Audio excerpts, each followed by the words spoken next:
But I now want to shift focus to the other big story that we're tracking here on India Today, and that is Pakistan's saber-rattling. Embarrassed after India released a video of the punitive strikes that were carried out in the Naushera sector, Pakistan has released its own so-called border strike video. Now this video where you see Pakistan, it claims that it targeted Indian positions on the 13th of May, but here lies the twist in the tale. You're looking at two videos on your television screen.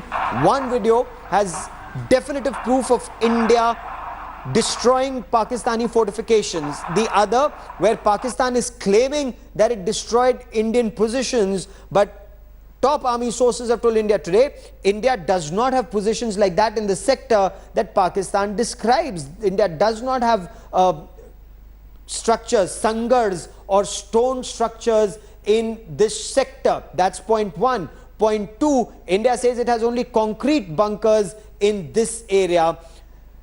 In this video, only the explosion can be seen, not the firing. And the army says more than an explosion, it's an implosion. It's almost like a device was planted inside and that building comes crashing down in a large mushroom. Lie number 3, according to the army. So we are putting out Pakistan's white lies for you on this video that Pakistan has brought out. There you see, you don't see anything targeting that place. You just see an implosion taking place. That's what the army claims. The attack took place. Why didn't India? Pakistan says India suffered casualties. But India Today has gone through records that army has released, or the government's released on the 13th or subsequently. The number of casualties that Pakistan claims that took place, there are no such records to prove that fatal casualties had taken place. Because remember, in India, you cannot hide fatalities, you cannot hide fatal casualties. It's duly recorded, not just at the civil hospital, also at the military hospital, in Government of India records, because ex gratia and compensation has to be paid. Also, if you look at this video, there are multiple edits in this video. Why is it that Pakistan wasn't able to put out a single video? जो आतंकवादी और शैतानी हरकतें हो रही हैं, घटनाएं हो रही हैं, और जो कुछ भी हो रहा है उसको माकूल और मुंहतोड़ जवाब देना ज़रूरी था, और हमारे सुरक्षा बलों ने वो दिया है। पाकिस्तान ऐसी हरकतें आगे जारी रहेगा तो इसी तरीके के जवाब भारतीय सेना की तरफ से दिए जाएंगे। सुरक्षा बल सक्षम है ऐसी ताकतों से निपटने के लिए, और समय समय पर हमारे सुरक्षा बलों ने, हमारी फौज ने, हमारे जवानों ने उसको करके दिखाया है। So Pakistan looks quite rattled by what happened along the line of control, and Pakistan resorted to some saber-rattling this morning. Pakistan's air chief visited a forward airbase in Skardu in Pakistan-occupied Kashmir, and Pakistan claimed that all forward bases along the line of control and along the India-Pakistan border have been activated. What does this mean? This means that additional aircraft Pakistan claims it has deployed in its forward air bases. Turnaround time has also been reduced. That is what Pakistan claims. Pakistan air chief also flew a Mirage jet. He claims, Pakistan claims, he did this in the Siachen Glacier area. But the fact actually is that Pakistan is not on the Siachen Glacier. It's not even very close to it. Indian Army controls the Siachen Glacier, occupies the Siachen Glacier and the Saltoro ridgeline beyond the Siachen Glacier. So Pakistan is on the west of the Saltoro ridgeline. It's within its territory, and it's well within its rights to fly in areas that Pakistan occupies. Indian Air Force made one thing very clear: there was no airspace violation. Had there been an airspace violation, they would have brought down the aircraft that violated India's airspace, like they did along the coast of Gujarat in August 1999. But let's listen in to what Pakistan has been saying. We'll also get you India's reactions. Now let me quickly get you more on the story. Let me try and explain why Pakistan, or let's find out why Pakistan is resorting to this saber-rattling. Group Captain Sultan Hali is an ex-Pakistan Air Force officer. He joins us on the broadcast. Air Vice Marshal Kapil Kak also joins us on the broadcast. We also have Air Marshal A.K. Singh, former Air Officer-in-Chief, Western Air Command with us, and India Today's Hamza Amir joins us from Islamabad. But Group Captain Hali, why this saber-rattling? Why say that Pakistan has activated all forward air bases? What's the purpose, sir? The purpose, Gaurav, is that the Indian Air Chief recently wrote a letter to every Indian Air Force officer, and I think something like 12,000 letters have been sent out, personally signed by him, asking them to be ready for action at a short notice, which gives us the impression that India is probably looking for an adventurism. So it behoves a potent Air Force like Pakistan Air Force to be fully ready and militarily prepared, and that is what the Air Chief has done. It is not saber-rattling, it is not sending you a message, it is only increasing our state of preparedness to meet any eventuality Air in Marshal case A.K. it does. Singh, what do you make of what Group Captain Sultan Hali says, that Air Chief Marshal Dhanoa wrote a letter to all air warriors, and that is why Pakistan is activating its forward air bases? What do you make of it?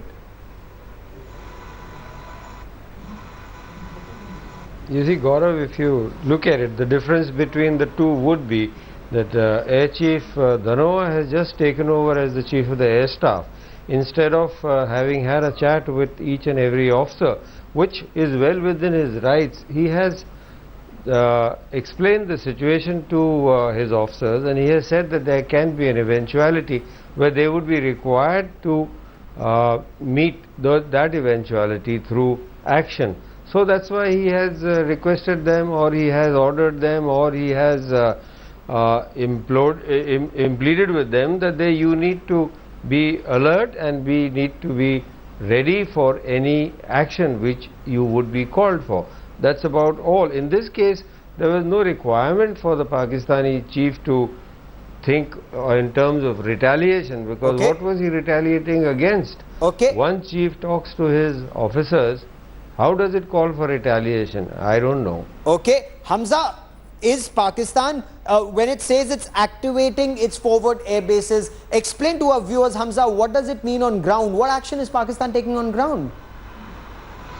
Well, Gaurav, it means that, as we speak right now, there is an exercise underway at the Kadri Air Base in Siachen, where the Air Force officials are actually under an exercise. Now, what happened was that after an Indian letter that was handed over to the Indian Air Force officers, notifying them to be ready for actually the short notice operation, that was when Pakistan actually reacted, and so they only the Kadri Air Base, only the Kadri Air Base in Skardu, which means Air Vice Marshal Kak, this would indicate that Pakistan thinks that something will happen in the Leh sector, or is this more for domestic consumption? Because one air base, Pakistan is not even on the Siachen Glacier. Is Pakistan anywhere close to the Siachen Glacier?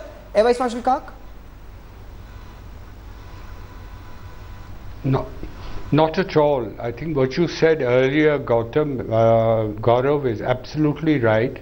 They are not on the Saltoro Ridge, where India stands, and that Saltoro Ridge runs roughly along the line which has been sort of agreed to on the boundary between India and Pakistan, the boundary running north from NJ 9842. That's where Indian forces are. Pakistan is west of the Saltoro Ridge. What can be described as actually the foothills of the Siachen.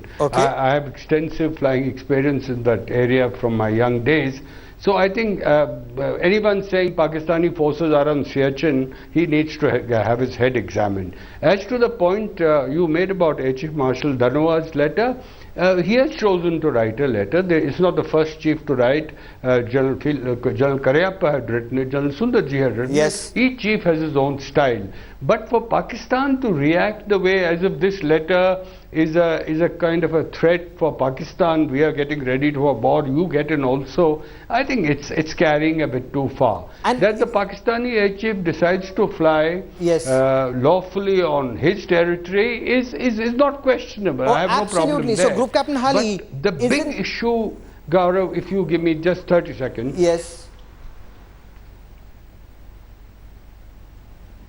Group Captain Hali, the situation very clearly is that Pakistan appears rattled by India's punitive strikes at the line of control, and this appears to be a response to that, because an air chief writing a letter to air warriors, what's the big deal and why activate? Isn't this more for your domestic media consumption? It's after all just one airbase, Kadri airbase.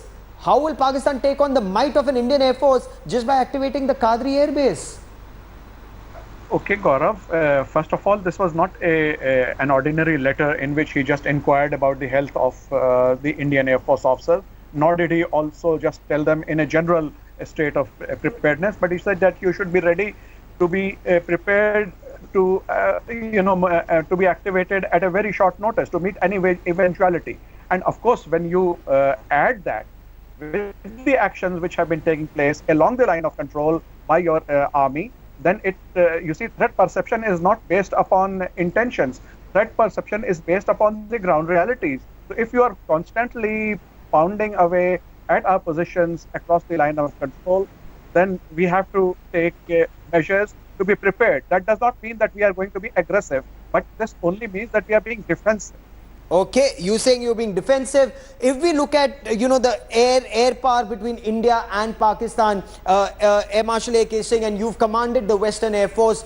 I'm not just doing a numerical bean count of India's fighter jets and Pakistan's fighter jets. How are the two air forces placed, and is what Pakistan doing, is it more of just something for domestic audience? Because even in Kargil, they did not fly their fighters. They perhaps knew they cannot take on the might of the Indian Air Force. Is that assessment correct? Air Marshal A, Singh, you were flying during Kargil.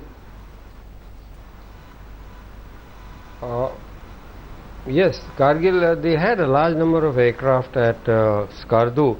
But those aircraft were grounded and kept on ground because we had from our side Mirages and Su-30s and even MiG-29s patrolling. So none of those aircraft were allowed to get airborne because Pakistan was in no position to take on the might of Indian Air Force. Similarly now it is more of a act which certainly gives confidence to the local population of Pakistan and justifies the forces' requirement to be part of the Pakistani satrap. However, I would like to add here that whatever the Air Chief said, why should Pakistan react to it? Because Indian Air Force is well within its rights to talk to its troops. Pakistan, on the other hand, now by saying that the Air Chief of Pakistan has flown near Soltoro or flown near Siachen or has flown over Skardu does not make any sense, because it is more of a I don't know what exactly is it being proved by him doing that. Does he say that he is flying in that area? Suppose he had to eject due to one reason or the other. Can you imagine the horrendous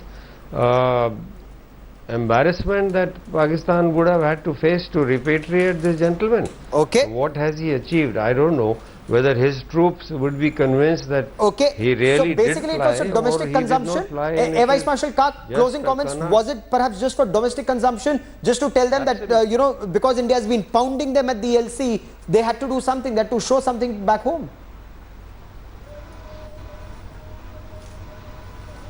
Yeah, it looks like this is for domestic consumption. And as to the larger issue, I think, Gaurav, through your channel, it may be a good idea, because the tensions on the line of control and the international boundary in the last few months have assumed a proportion which I think should be unacceptable, frankly. I think the Yashwant Sinha group, of which I am a member, we have appealed to both sides to throttle back in terms of the tension that is being generated and move forward on larger issues of strategy and security. Why I say this is not in terms of reducing our ability to answer Pakistan for whatever it does. Oh, absolutely. We have to handle that part. Absolutely, unquestionably. Pound Pakistan, but when it sends in terrorists. There is no doubt there. But I think you are an army family, I am an army family.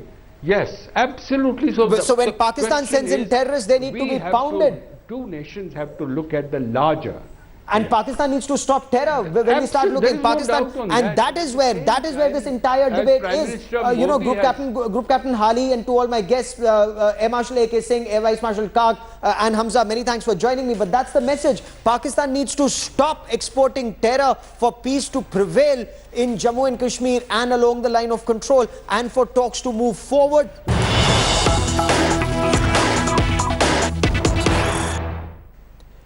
It's a big story coming in. The Narendra Modi government has asked for the Bitta Karate files to be reopened and re-examined. The Ministry of Home Affairs has been asked to re-examine the bail that was granted to a man who came to be called as the butcher of Kashmiri Pandits. Minister of State for Home Hansraj Ahir told India Today's Rahul Kanwal that the government is committed to ensuring justice for Kashmiri Pandits, and the case will be looked at afresh. The case of Bitta Karate, a man who was charged with murdering almost 4 dozen Kashmiri Pandits, has now become a litmus case, because this man is on India Today's cameras accepting that he murdered. He lost count after he'd killed 20 Kashmiri Pandits. What does the Narendra Modi government intend to do? Will the Ministry of Home Affairs go in appeal in the Supreme Court? Remember, speaking to India Today, eminent jurists have said that this is a matter that's fit for appeal. The government should go to the Supreme Court and file a petition against the acquittal by the Jammu High Court, by the Tada Court in Jammu. I want to go across now, live and exclusive, to Minister of State for Home Affairs, Hansraj Ahir. He's joining us on this broadcast. Mr. Ahir is traveling currently on the way to the airport, and he's joining us on this broadcast. Ahir साहब, स्वागत है आपका. Ahir साहब, मैं जानना चाहता हूं कि बिट्टा कराटे, जिसको कि कश्मीरी पंडितों का हत्यारा कहा जाता है, उसके खिलाफ जब बेल दी गई, उस ऑर्डर में जज एनडी वानी ने लिखा कि इस आदमी पे आरोप इतने सीरियस हैं कि डेथ सेंटेंस या लाइफ इम्प्रिजनमेंट का केस बनता है. लेकिन चूंकि प्रोसिक्यूशन ने बिल्कुल इंटरेस्ट नहीं दिखाया, इस वजह से ये आदमी इस वक्त रिहा है. 80-90 के दशक में इस पे आरोप है कि इसने कश्मीरियों को मारा. अभी भी ये आदमी हमारे स्टिंग ऑपरेशन में कश्मीर को जलाने की बात कर रहा है. इस केस के बारे में, जहां पे इसको अक्विटल मिल चुका है, उसमें जस्टिस हो, उसके लिए आपकी सरकार क्या करने वाली है, मिस्टर अहीर? देखिए, आपका तो मैं धन्यवाद दूंगा कि आप कुछ अच्छे कामों में लगे हुए हैं देश के हित में, और हम निश्चित ही आपके द्वारा जो जानकारी दी जा रही है और इतनी बड़ी बात आपने बताई है, तो हम निश्चित ही हम चेक कराएंगे. उसमें हम उसका लीगल साइड देखते हुए हम उसमें ज़रूर जांच करके उस पर हम फिर से हम अपील कर सकते हैं क्या, ये हम ज़रूर उसमें हम कोशिश करना हमारा पहला प्रथम कर्तव्य बन गया है. इतने बड़े अपराधी को इस तरीके से कोर्ट के द्वारा छूटने का जो मौका दिया गया यूपी गवर्नमेंट ने, आपने कहा है, आपने जो स्टडी किया है उसके आधार पे, और इतने नहीं तो हम पूरी जांच कराएंगे उसमें, अब छोड़ेंगे नहीं. और इतने बड़े अपराधी को, जिन्होंने इतने लोगों की हत्याएं करने के बाद जो सामने लाई है और उन्होंने कबूल की है, तो इस पर हम निश्चित ही कार्रवाई करने के लिए कदम डालेंगे और ये मामले को हम छोड़ेंगे नहीं. साधारण आदमी नहीं है हंसराज अहीर साहब, ये वो आदमी है जिस पर दर्जनों कश्मीरी पंडितों को मारने का आरोप है. जिस तरीके से प्रोसिक्यूशन ने लचर रवैया रखा, सीरियसली इस केस को नहीं लिया, इस वजह से ये आदमी इस वक्त आज़ाद घूम रहा है. इंडिया टुडे की इन्वेस्टिगेशन के बाद किस तरह की पड़ताल आप कर रहे हैं? आगे की आपकी कार्रवाई क्या होने वाली? देखिए, सारी बातों को बिना जांच किए हम एकदम कुछ अभी कहेंगे नहीं, लेकिन जांच होगी, गहरी जांच होगी. हमारे कश्मीरी पंडितों पे अन्याय हुआ था, उनकी हत्याएं हुई थी, ये बात तो झूठ नहीं है. लेकिन एक व्यक्ति ने कितनी हत्याएं की, कितने अपराधी इसमें लिप्त हैं, ये सारी बातों की जांच करना अत्यंत आवश्यक बन गया है. और यूपीए सरकार के कार्यकाल में इन बातों को बहुत गंभीरता से नहीं लिया गया था. ये भी बात सामने आ रही है और सही भी थी. अब हम इसको छोड़ेंगे नहीं, और भी इसमें जांच होने के आसार है और जांच होगी. पूरी जांच होने के बाद में कोई अपराधी बचेगा नहीं. तो आप ये बड़ी खबर हम लोगों को दे रहे हैं. The Minister of State for Home Affairs Hansraj Ahir saying the Modi government has asked for a fresh probe. The files are being re-examined and they are exploring the possibility of going to the Supreme Court in appeal. This, remember, is a litmus case for justice for Kashmiri Pandits. He's been looking at the files since we put out this story over 48 hours now, and now the Minister of State for Home Affairs telling us there will be a fresh examination of this case, because we spoke to Shivraj Patil, who at that time was Home Minister. Ghulam Nabi Azad was Chief Minister of Kashmir when Bitta Karate was allowed to walk free. When we spoke to Shivraj Patil, he said, I have no idea. He somehow believed this was an attempt to malign the UPA's image, and he said if the man has gotten away, अब एक बार उनको अगर बरी हो गए तो उनका कहना था कि इतने साल बाद अब क्या हो सकता है. ये शिवराज पाटिल हमारे फॉर्मर होम मिनिस्टर कह रहे थे.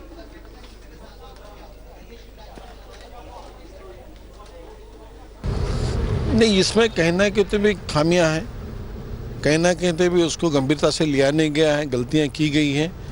क्यों तो इतने लोगों की हत्या होने के बाद में अगर किसी को अगर सजाएं नहीं होती है तो निश्चित जांच तत्कालीन जिन्होंने भी जांच की थी, जिन्होंने भी यहाँ पे कोर्ट में एफआईआर दर्ज की होगी, एक चार्जशीट भेजी होगी, इसमें कुछ ना कुछ भी गलतियाँ अवश्य की है. जान तो गई थी, हत्याएँ तो हुई थी निर्दोष लोगों की, और उसके बावजूद भी चार्जशीट अगर ठीक से नहीं गई होगी, जाँच पूरी नहीं होगी, तो ये कहीं ना कहीं मौका दिया गया है इसमें. That's a big point that Hansraj Ahir, Minister of State for Home, is making. Innocent Kashmiri Pandits lost their lives, and yet the man who was accused of that murder, of those murder cases, he's out free on bail. The case will be examined. Rahul Kanwal and his team have been tracking the story very closely. Managing editor Rahul Kanwal now joins me with the latest on the story. Rahul, this is huge. So is there a time frame of this probe and the road ahead? Those are my concerns, Gaurav. You know, one is, of course, we can pat ourselves on the back saying that a case that's been lying, buried, gathering dust for 10 years is now being looked at afresh. The key question is, how many days will it take for this team to re-examine the case files? The case files have been reopened, that we figured. We've also been told that the Ministry of Home Affairs will look at the possibility of the Law Ministry going in appeal. So they will file a case, the Law Ministry might go in appeal. Remember, this is a 2006 judgment of the Tada court in Jammu. Now the important thing, and because it's Tada, which is like a terrorism act, therefore the central government can come in, dependent on the state government. Yes. Now the critical thing is, Gaurav, as you know, that Judge Wani, when he gave the bail order, said that the charges are serious, they merit death sentence or life imprisonment, but the prosecution has shown total disinterest. So you have to go to the Supreme Court, explain to the judge why you've come back after 11 years and are now seeking that this case be reopened. It's not easy, but it's happened in the past. It happened, for example, in the Priyadarshini Mattu case. So it's happened in the past. There are instances where cases have been reopened after a time lag. It's not easy. It requires a lot of resolve on the part of the Home Ministry, on the part of the Law Ministry, on the part of the Prime Minister's office to get this done. Now, constantly the BJP says that Kashmiri Pandits will get justice, that this is one of the core tenets of what the BJP believes in. Here's an opportunity to act on it. Here's an opportunity to make this a litmus case. A man on camera accepting that he murdered 20 Kashmiri Pandits and more, and then he lost count. That man is roaming free. He, when Newstrack interviewed him, he said this. When we interviewed him just a couple of months ago for our investigation, he's asking for 70 crore rupees to burn Kashmir. So the man is clearly a serial offender. The government needs to show resolve. This is just the first step. I won't get too carried away. We're not going to beat our chest and say this is a big achievement. It's not. It's just the first step. Now we need to see how much resolve the government actually has, Gaurav. Oh, absolutely, Rahul. Rahul Kanwal and his team will continue to track the story very, very closely. That's a huge development, though. Minister of State for Home, Hansraj Ahir, telling India Today's Rahul Kanwal that this case, the Bitta Karate case, the murder of at least 20 Hindu Kashmiri Pandits, will be looked at afresh by the Narendra Modi government. We'll track that story. There's more breaking news coming in.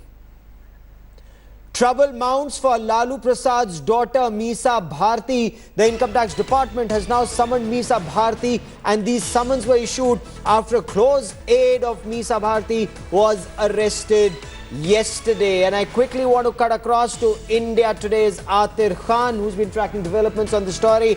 Atir, The chartered accountant was taken into custody. He's being interrogated, and this is a huge case. And it's not just purchase of a farmhouse, not just purchase of farmland, but how money changed hands. Atir, bring us details.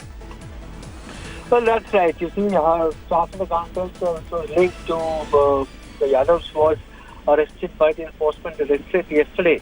However, if you recall, on 16th of May, Income Tax Department had carried out a series of raids, which were in connection of 1,000 crore rupees of Benami property, which had allegedly been amassed by Lalu Prasad Yadav's daughter and son. And after those raids, the Income Tax Department has now directed Misa to appear before the department in the first week of June. And there are a number of irregularities which have been found, and it has been discovered that certain shell companies were used to make entries to convert the money, and therefore the Benami property was created. So she will now have to appear before the department next month. Okay, keep tracking that story. I will come back to you for more. For the moment, Atir Khan, many thanks. Telangana Chief Minister K. Chandrasekhar Rao, known for splurging money, also for superstition, has now sparked off a new controversy.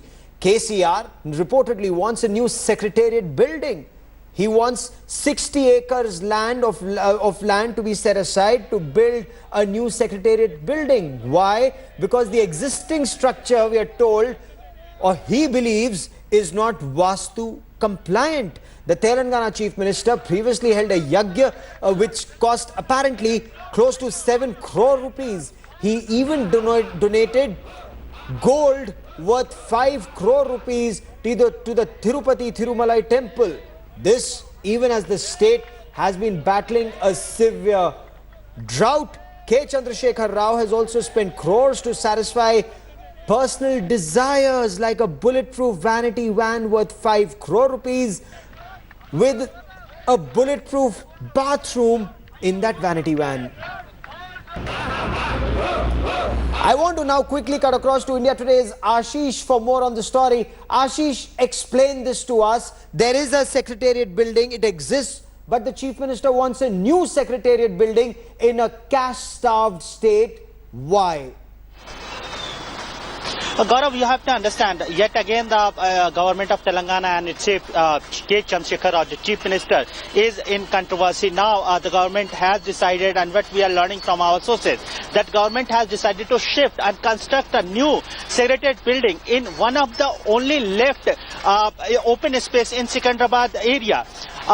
If we talk about parade ground, it has historic significance, and hundreds of morning walkers, sports enthusiasts, they come daily to visit this particular area. This is also an important lung space for the city. So now the government decision has attracted a large-scale criticism. Spontaneous protests are going on. We are covering the protest. We saw several of youth, morning walkers, ladies, children, all coming to parade ground and protesting against the proposed government move. If we talk about this parade ground land, this land belongs to Defense Ministry. It is a defense land. Okay. And what we are learning from our sources, that government of Telangana has offered Defense Ministry 500-acre land in return when they have proposed that they'll offer 500-acre land to Defense Ministry in return of getting 60 acres of this parade ground land. But the important factor is that this city is severely lacking, seriously lacking of open space, Yes. grounds. In that case, how a government can go ahead to build a new swanky Secretariat? So how is the Chief Minister? How is the Chief Minister explaining this? How are those close to him explaining this? And also that bulletproof vanity van, or those multi-crore residences, or that splurge of 5 crore rupee worth gold to the Tirupati Thirumalai temple? Of course, Gaurav, in past we saw how government of Telangana, particularly Chief Minister of Telangana, got a new convoy after he assumed charge. Later on we saw and we reported that how government of Telangana and its chief minister got a building, a new CM office constructed, CM house constructed of several crores. Later we reported and it was highly criticized also that government of Telangana and its chief minister is donating crores of rupees ornaments to several god and goddess across the twin Telugu state in Andhra Pradesh and in Telangana. But when we tried talking to the government and its officials and ministers on this particular issue, they are citing that the old Secretariat building has is lacking certain facilities. That's why they want a new Secretariat building to be constructed. But yes, it is attracting a large scale criticism and a spontaneous protest is going on Gaurav. Okay, keep tracking that story. I will come back to you for more. For the moment, Ashish, many thanks. Now I want to shift focus. Less than a week after former Tamil Nadu Chief Minister O. Paneerselvam met Prime Minister Narendra Modi, this time it's the turn of the current Chief Minister E. Palaniswamy to meet Prime Minister Modi. Palaniswamy discussed several issues with the Prime Minister, we're told, including the state of farmers in the drought-hit state. He also demanded the release of Tamil fishermen in Sri Lankan custody. Palaniswamy also sought the centre's support for Kaveri Basin reconstruction and demanded that excess water should be given to Tamil Nadu. He also urged the Prime Minister to unveil Jayalalitha's portrait at the Tamil Nadu Assembly and take part in MGR centenary celebrations. Palaniswamy insisted there were no discussions on any political issues with Prime Minister Narendra Modi. He also remained tight-lipped on the presidential elections due in July. தமிழ்நாட்டில் புதிய AIIMS மருத்துவமனையை விரைவில் அமைக்க ஒப்புதல் வழங்குமாறு கேட்டுக்கொண்டுள்ளேன். வறட்சியால் பாதிக்கப்பட்ட விவசாயிகளுக்கு உடனடியாக பயிர் காப்புறுதி இழப்பீட்டுத் தொகையை வழங்க வேண்டும் எனவும் அதற்குண்டான உத்தரவுகளை மத்திய நிதி அமைச்சகத்தின் மூலம் காப்பீட்டு நிறுவனங்களுக்கு பிறப்பிக்குமாறு கேட்டுக்கொண்டுள்ளேன். கேரள மாநிலம் மின்சாரம் பெறவும் ஒரு விரிவான திட்ட அறிக்கை தயார் செய்ய கேரள அரசுக்கு அறிவுரை வழங்குமாறு நான் கேட்டுக்கொண்டேன். And India Today's Anup Kumar now joins me with more on the story. So Anup, the Chief Minister spoke of things they talked about, but tell us, is something cooking as far as relationship between this faction of the AIADMK and the BJP is concerned? Well, Rahul, this is definitely the second time the Tamil Nadu Chief Minister is meeting the Prime Minister. That was first one was on February 22nd. But in the hour-long meeting, which transpired there at his residence, the first time, the first 15-20 minutes, it was only on the development of Tamil Nadu, right from the farmers' issue to NEET, as well as the check dams which is being built across Bhavani in Tamil Nadu, and also an invitation to the Prime Minister to come and unveil the portrait of Jayalalitha in the Tamil Nadu Assembly, as well as take part in the MGR centenary celebration. But the curious part was that for more than half an hour, this was a one-to-one meeting which the Prime Minister had with the Chief Minister Palaniswamy and his relative Manikyan. That is where the developments which the political developments in Tamil Nadu which has been taking place has been discussed elaborately, and that is where the Prime Minister was able to extract an assurance from the Chief Minister himself that this faction of the ADMK will be supporting the BJP in the presidential candidate. That is one of the main and core issues which politically have been discussed during the meeting which took place between Palaniswamy as well as the Prime Minister. Oh, that's a big story. That's a big story, Anup, that you're giving there, that the Prime Minister got an assurance from E. Palaniswamy that the AIADMK faction that Palaniswamy heads will support the BJP's presidential candidate. Track that story. I'll come back to you for more. That is all we have time for on 5 Live this evening. Many thanks for watching. News and updates continue on India Today. Stay with us.